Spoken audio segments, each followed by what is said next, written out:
Right now on Focus, lace up your sneakers and get ready for family fitness. Focus reporter Grover Silcox teaches us a few tricks as he infiltrates the local BMX cycling scene. But if track racing is more your speed, Olympic champion Marty Notstein joins us with highlights from the Valley Preferred Cycling Center's 2014 season. Plus, thinking about signing up for a 5K, 10K, or half marathon this summer? Well, you don't have to run it. We learn how to walk your way to your distance goals. These stories, plus a preview of Lehigh Valley Soccer Fest, right now on Focus. Focus showcases the people, places, and issues that matter to you.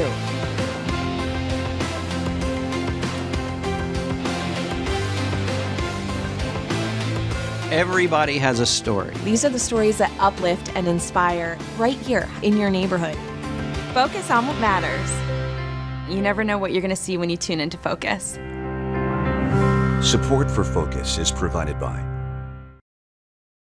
You're safe at home at Luther Crest, a Diacon senior living community in Allentown. Our mission is to offer premier accommodations and services so residents can cultivate a healthy and fulfilling retirement. At Luther Crest, we offer independent living apartments and cottages, personal care, skilled nursing, rehabilitative services, and more. Plus, the Luther Crest team strives to provide each person family-like support. You might say it's like a home run. Luther Crest.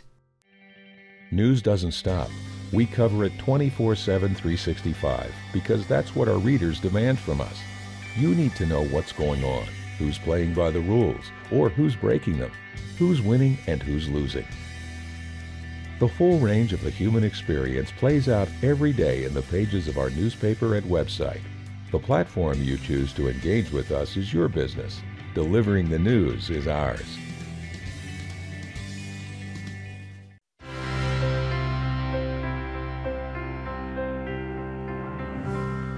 Thanks for joining us. I'm Laura McHugh. In this episode, we put the focus on fitness. We start with the wild world of BMX, the cycling sport that combines a racer's need for speed with a thrill seeker's daredevil attitude. For this story, we turn to who else? Focus reporter Grover Silcox, our resident bad boy. I guess you could call me that, Laura. In fact, you just did. I think it's hard to look at me and not think about BMX biking. Maybe that's because I love the sport and watching other people do it. I'd kill myself doing it, really, so I live vicariously through other people.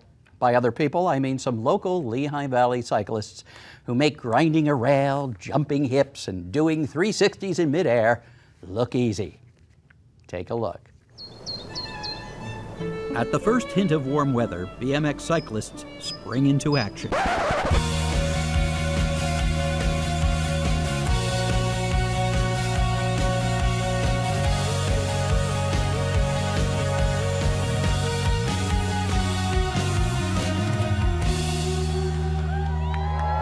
It's almost like breakdancing on a bicycle, you know, you just jump around, do tricks, stand on the pegs, spin around, do stuff like that, ride on one wheel. Joe Kowalski, an avid BMXer and owner of Butcher the Block BMX shop in South Bethlehem, loves the free-form thrill of riding BMX. I ride mostly street, but I'll ride dirt jumps too in the park and whatever. BMX cyclists use the pegs, metal cylinders fixed to the axles to ride ledges and rails. Basically, it's BMX bikes. They're 20-inch bikes. They're called 20-inch because of the size of the wheels. Some of us refer to them as little kids' bikes because they're pretty tiny. BMX bikes are lightweight and built for maneuverability. I'll jump hips and grind things, and it all depends on how I'm feeling that day. 27-year-old Nilo Haj of Bethlehem unwinds on his BMX after a full day working in the field of masonry restoration. I definitely want to go home and change and get my bike and go out.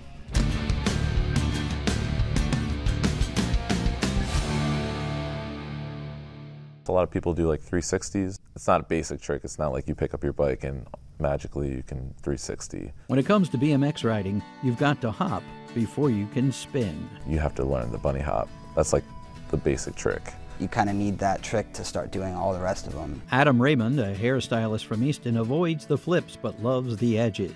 I like grinding stuff a lot. I might jump down a big set of steps or do a big handrail or something like that. Most BMX cyclists ride without brakes. Kind of just don't need them, and it just is one less thing to have on the bike. The lighter, the better, especially when you're working on a jump called the tail whip.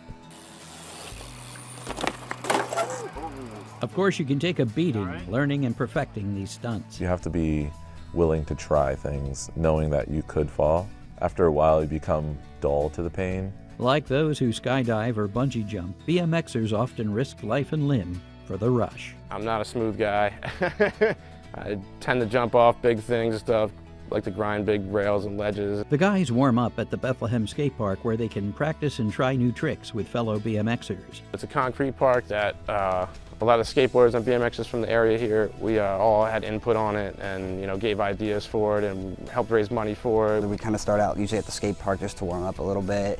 But a lot of us like riding street, so that's just basically going out and finding whatever it is you want to ride. So it could be a handrail, it could be a set of steps, it could be a wall. BMX companies such as Colt and Animals sponsor Nilo and Joe. They provide them with parts and other goodies to display their brands among other cyclists.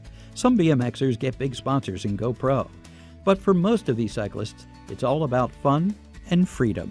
It's just more of like having fun and hanging out with my friends. It's like a thing we all do together, kind of bonds us. It's fun, it's cool. It's just the freedom to do whatever you want. For the freedom and the rush these cyclists thrive on. For Focus, I'm Grover Silcox reporting. Now we turn from the dirt track to the racetrack. Olympic champion Marty Notstein, executive director of the Valley Preferred Cycling Center, joins me now at a look at what's in store for the Velodrome this season. Thanks for being with us. It's not every day we have an Olympic champion on Focus. I'm glad to be here. So, and beautiful set. So, thanks for inviting me. Thank you. We have a big anniversary coming up actually next year in the 2015 season for the Velodrome. It's been open for almost 40 years. The Velodrome has been open for almost 40 years. It was actually built in 1974 and the first racing season was in 1975. So next year we'll be celebrating our 40th racing season, which is just absolutely amazing because when you look back at the history of the cycling center or the Velodrome, you'd be amazed at how many great racers and races have been held over its 40-year history. So we're very excited about the first 40 years, and we're really excited about at least the next 10, 15, 20 years after that. You called it the Cycling Center. You also called it the Velodrome. I think a lot of locals call it the Velodrome. Well, it is a velodrome. A velodrome is a French word for bicycle racing track, and that's what we are. It's a bicycle racing track, just like you have baseball fields inside stadiums as well. Well, a velodrome is inside the Valley Preferred Cycling Center. So again, it is a velodrome. There are velodromes throughout the United States. There's velodromes throughout the world. So he'll always be a velodrome, but it is a Valley Preferred Cycling Center. What do you have going on this year? Is there anything new, any special additions or attractions? Well, that's a good question. We have a lot of exciting races this year. We have a bunch of UCI races. UCI is our international governing body, which stands for Union Ciclista International, or International Cycling Union. And we're receiving 7 UCI races just in the month of June alone, which is unheard of. And really the only reason we're getting 7 UCI races in June is because of our long-standing tradition of putting on world-class events every Friday night. So, and these events are ranked, and they're ranked by highest being Olympic Games, second highest being a World Championships, then there's a Class 1 event, and we're a Class 1 event. So we're just 2 notches below an Olympic game caliber event. So we have international riders already starting to come into Lehigh Valley, preparing for these events. So I'd encourage people to come out and see that. And then on top of that, one thing we've been doing a whole lot of over the last couple of years is doing non-cycling events. And last year we held our very first Victory Beer Brewgrass Festival, so a bluegrass festival. Music lovers came out and were entertained inside the Velodrome to great bluegrass music. And then we're also holding a Diva Dash this year, which is a women's only Tough Mudder type event. So, and we have Pitbull awareness, we have MS walks, we have a lot of great things happening throughout the year. So there's not a weekend that goes by that there's not something happening at the Cycling Center. One of my favorite events to attend is on Friday nights. It's just it's usually a race of any kind, and it's every Friday night. It's really family friendly. It is family friendly. Every Friday night throughout the summer, starting in June 6th, ending the last Friday in August, we host our World Series of Bicycling events. Our UCI events will also be part of the World Series of Bicycling events. And you're right, extremely fan-friendly, family-friendly, inexpensive. Gate admission starts at $5. Kids 12 and under are free. We got great food. We got some of the best beer in town on tap. So just great quality entertainment, inexpensive, family fun, and Olympic action, which is something unheard of here in the Lehigh Valley. So again, to come and watch some of the best track cyclists in the world compete, in speeds of excess of 40 miles per hour, elbow to elbow, inches apart, is just very exciting. I mean, you're a racer yourself. What's it like I there? used to be a racer. Right. I used to be a racer. So. You know, I grew up at the cycling center, and I came through the community programs, the same community programs we offer to the community today. The majority of these programs are free for kids, so you know, so being a part of it, growing up, learning how to race a bicycle on the venue or in the venue, go on to great things in the sport of cycling, winning world championships, Olympic gold medals was awesome, but now to come full circle and now the executive director and really have my hands on the business side of it, the community program side of it is just phenomenal. So I'm driven by passion every single day because the venue has given me so much, and you know, I look forward to, you know, like I said, another 10, 15, 20, 40 years down the road. So many of our viewers, you know, many live in Lehigh, Northampton County and are familiar with the Velodrome, but many live in the surrounding counties, and this is a hidden gem for many of them. They've probably never been there. We use that word a lot. You know, it truly is a gem, and you know, Bob Rodale was a visionary, and Bob Rodale, you know, had a dream of building a velodrome in the Lehigh Valley and having the community use it. And one thing I will say is, you know, the community is understanding more about track cycling, more about the velodrome. Community has grown, as you know, but it is a gem. And most people will say, well, I've heard of the Velodrome, but I may not have been there, or I haven't been there in 10 years. Well, for those who haven't been there in a while, I encourage you to come back out because the venue has changed drastically. The racing has changed drastically. I mean, it's so much fun, so exciting to have Olympians from all over the world here in the Lehigh Valley competing all summer long, and you can come and interact and watch them race is just unheard of. Plus, on top of that, it is a county-owned facility. So one thing, you can literally watch the German Olympic team train, and as soon as they get off the track, you can get out there with your own bicycle and ride it. Great controlled environment, safe atmosphere, and bring your son or daughter, your kids out, or nieces, nephews, and let them ride it as well. So again, it's a very unique thing, and you know, without Bob Rodale's vision, you know, we wouldn't have this incredible gem in our community. We really appreciate your time. Thanks for being with us today. Where can people go to find a list of events? The best way to get in touch with us is on our website, thevelodrome.com. We have a great Facebook and Twitter following, so we're strong on social media, but thevelodrome.com, or give us a phone call at 610-395-7000. Thanks so much, Marty. Great. Well, are you sitting down? Reports show that most people spend at least 6 hours a day sitting, and new studies show it may start to impact our life expectancy. For some tips on how to get moving, I met Michelle Stanton, fitness expert and the author of Walk Off Weight on the South Bethlehem Greenway. More and more research keeps coming out about the problems of being inactive. Our bodies weren't designed to be sitting for 8, 9, 10 hours a day. And when that happens, on a metabolic level, our bodies start to change. We have less circulation, we don't burn as many calories, so it makes it harder to lose weight, easier to gain weight. But changes are also happening that enzymes are being shut off in our bodies when we sit too long. That's putting us at risk for diabetes, heart disease, even some types of cancer. And going to the gym for an hour or going out for a walk or a run for a half an hour isn't enough to combat that. Now, we're not going to go to the gym for hours on end. It's really simple. You just need to move more throughout the day. So when you're at your office, instead of sitting there, you know, every hour or so, get up. Add little bursts of activity in your day. One of the things I do is I never take my chair anymore to my son's baseball games. So that way I'm standing, I'll walk around the field. So instead of sitting there for 2 hours, I'm up and moving. Even standing is better than sitting.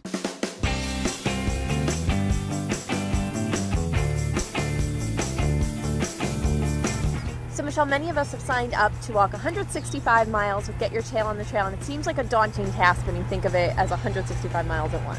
Oh, you can do it. First of all, it's splitting up over several days, so it's just a little bit each day. And when you get out there on the trail, having friends or family joining you can really help to make that time go quickly. If you've got a group of people, you can also do things like a book club and read the book, and then instead of sitting around discussing the book over food, you can go out and take a walk and discuss the book.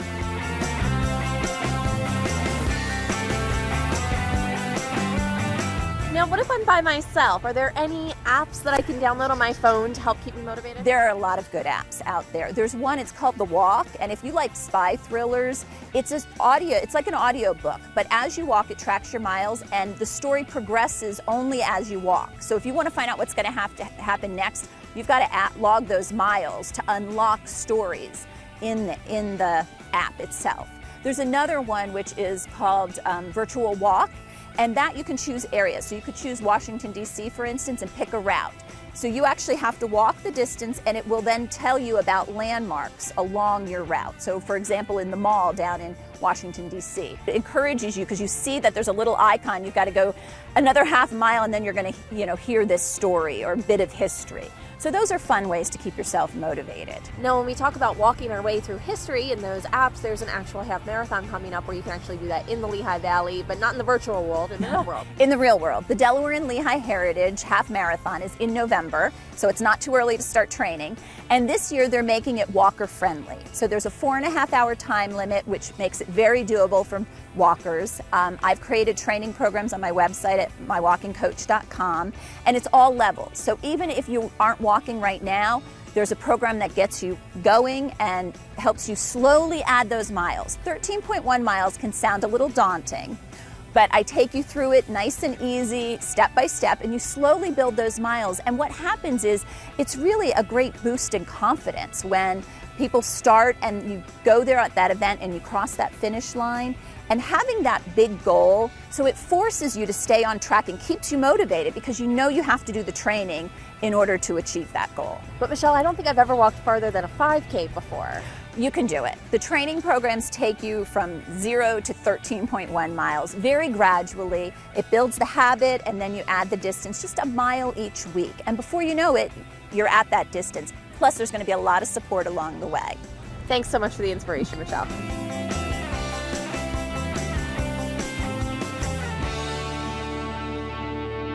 Thanks for those tips, Michelle. Next month, local soccer lovers will turn their attention to the World Cup and celebrate with the first ever Lehigh Valley Soccer Fest. With the preview, here's Kurt Moselle, ArtsQuest Vice President for Marketing and Public Relations. So if you can't make it to Brazil to see the World Cup in person, where's the next best place? Well, it's going to be in the Lehigh Valley.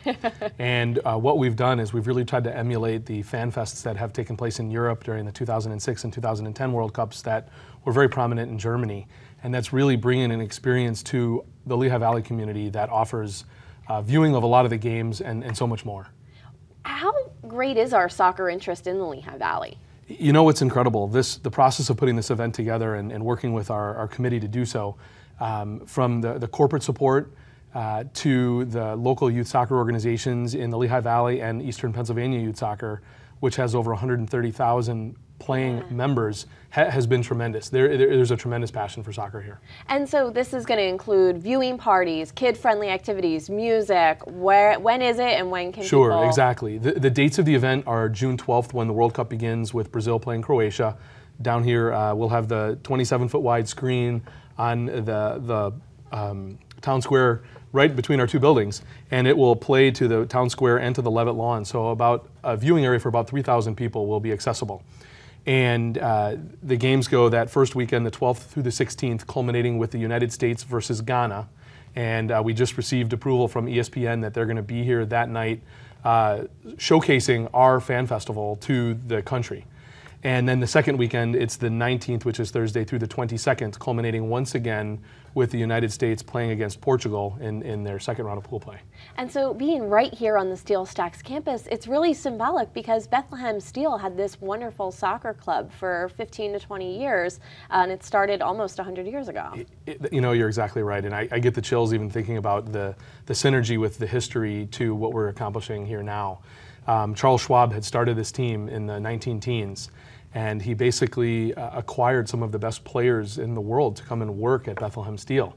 And over the course of the next 15 years or so, they won 5 national cups, which is now the U.S. Open Cup, the longest standing soccer tournament in the United States, where amateur teams have the ability to continue playing. And our local FC Sonic played last night, for example, against Harrisburg in their qualifying game. So those teams continue playing to get to the championship. And so this team, the fact that they won 5 of those championships and have 15 players in the Soccer Hall of Fame is just an incredible story. And here in America, we often think of soccer as a more recent sport, you know, something that's grown over the last 20 to 30 years, but here it's got a rich history in it actually does have a rich history in the U.S. And you know, another cool synergy to this Bethlehem Steel FC team is a company out of Philadelphia called Mitchell & Ness, which makes very high-end and authentic throwback jerseys and apparel.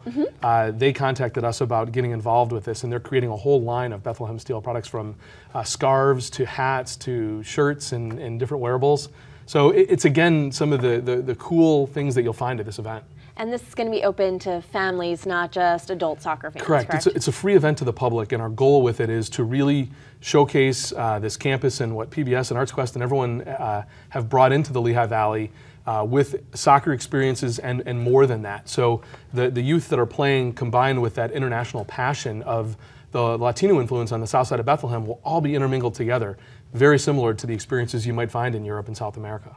And you said this is a FIFA-sanctioned event? So that's correct. We applied to FIFA back in October, and then were recently granted one of the very first official viewing party approvals. And so that, along with this ESPN, that we've gotten on both of their radar, is, I think, a tremendous statement for the Lehigh Valley being taken seriously by the world's soccer community in this event this year. So how come ArtsQuest, which is a very arts-oriented organization, of course, really involved with visual arts, performing arts, and music, getting involved with this sports fest? Sure.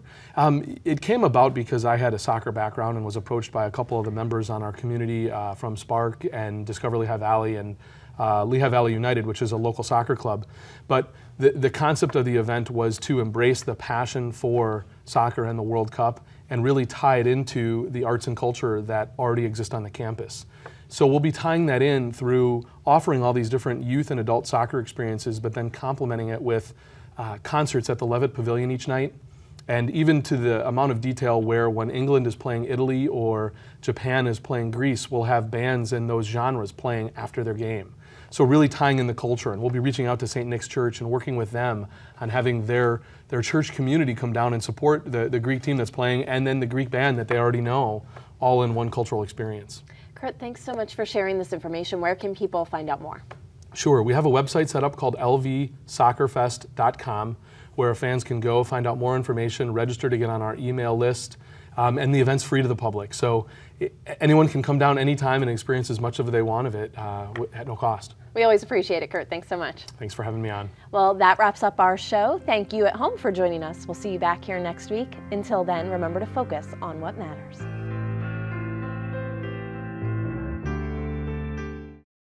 It's time for the 4th annual PBS 39 Microbrew Festival at Coca-Cola Park in Allentown. Join us May 31st to enjoy craft brews from more than 30 regional breweries. Tickets are limited and may not be available at the door, so visit wlvt.ticketleap.com and get yours now. Support PBS 39 at the 4th annual PBS 39 Microbrew Festival on May 31st.